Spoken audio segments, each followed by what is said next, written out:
All right, welcome back to another episode of the Couch Coaches Podcast. We are back here, week 16, NFL season just wrapped up. So we're going to talk some little segment we got here for you guys. Normally we talk NFL and everything like that. We're going to give you guys a college football segment here. We got the college football playoffs going on.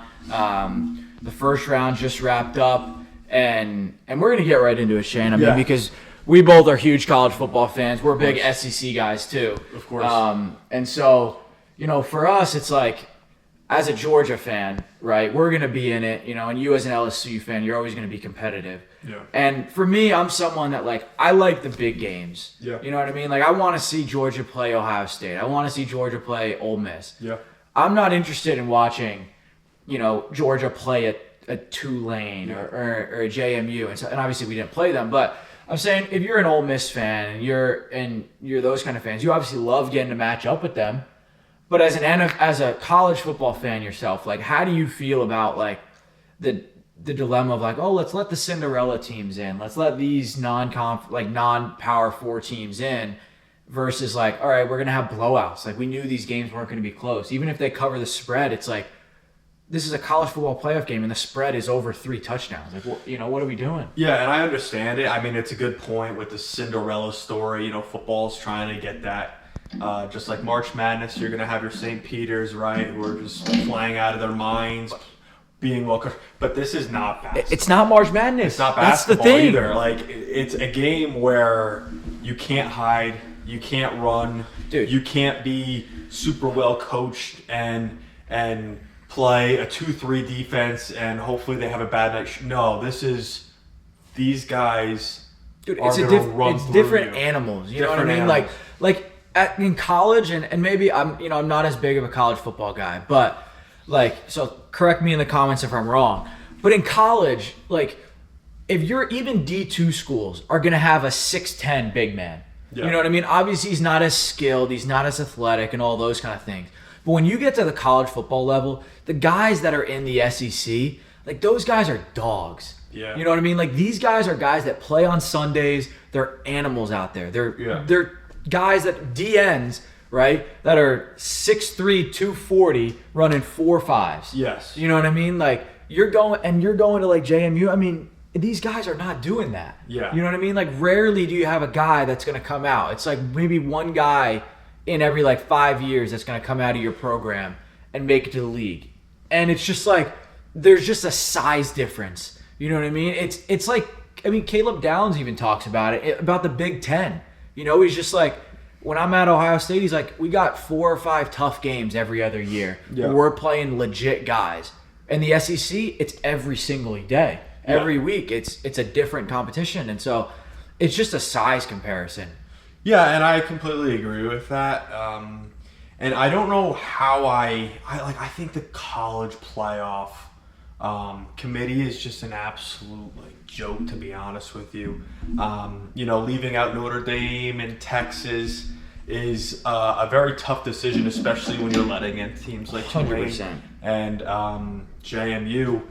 My whole thing, right, and why I just don't agree with it is I look at the betting odds. And if I see a 24.5 point spread or a 20-point spread or a 17-point spread in the favor of Ole Miss, who's a 6 seed, or Oregon, which is, I guess, understandable. But I don't care what people say. If Texas goes into Ole Miss is probably a 2.5 point favorite. Yeah, 100%. If Notre Dame goes into Oregon, Oregon's probably a 4.5 point favorite. Yeah. So why are these teams competing at this level, right?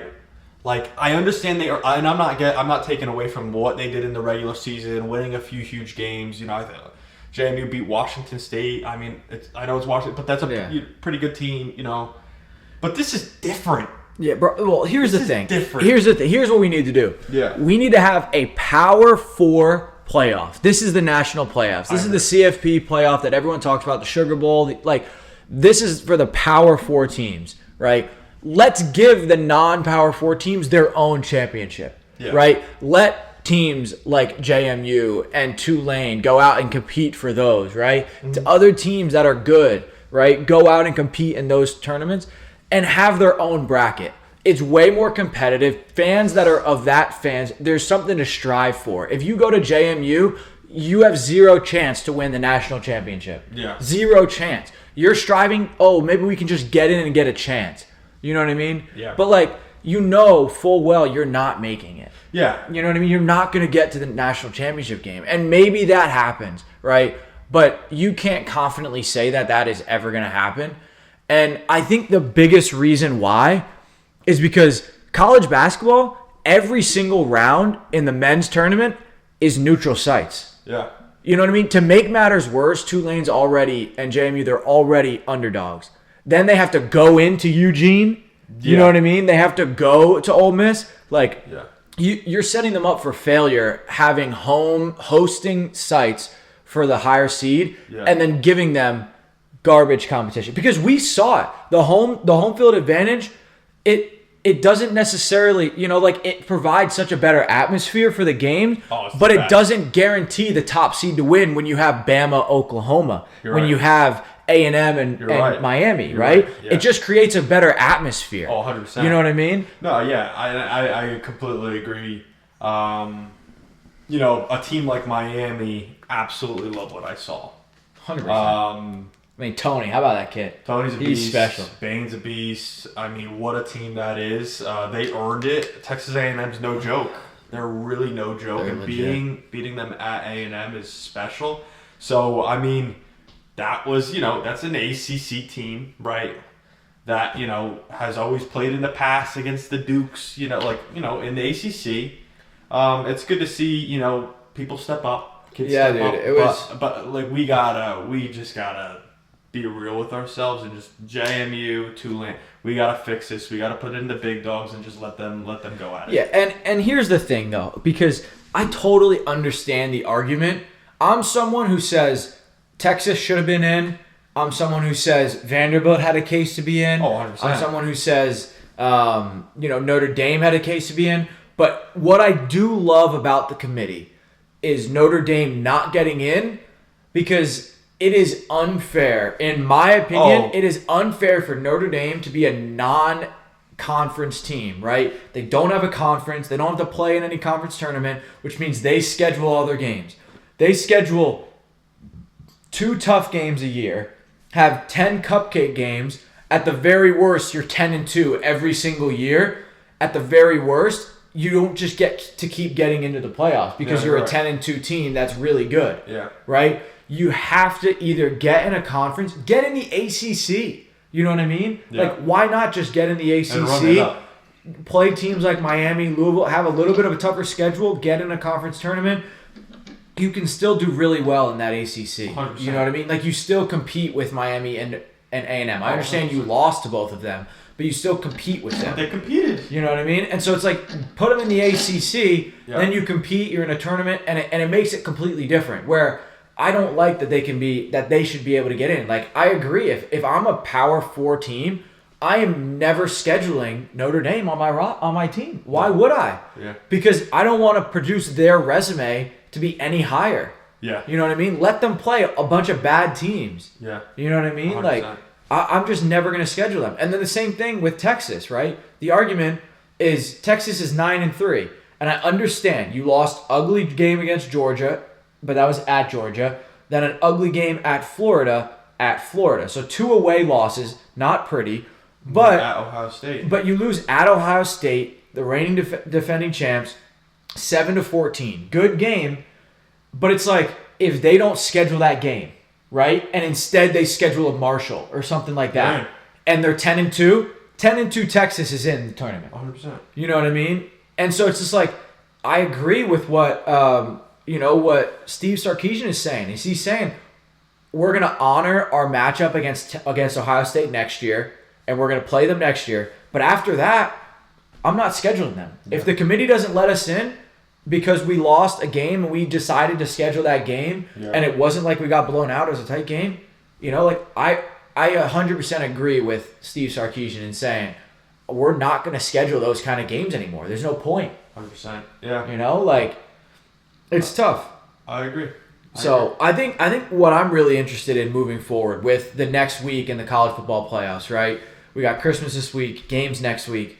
Is last year we had every single one of the teams that had a bye lose, right? Mm-hmm. This year, it's tough. Can you I don't think I can imagine a world in which all of those teams lose. Ohio State is not losing to Miami. Georgia's not losing to Ole Miss.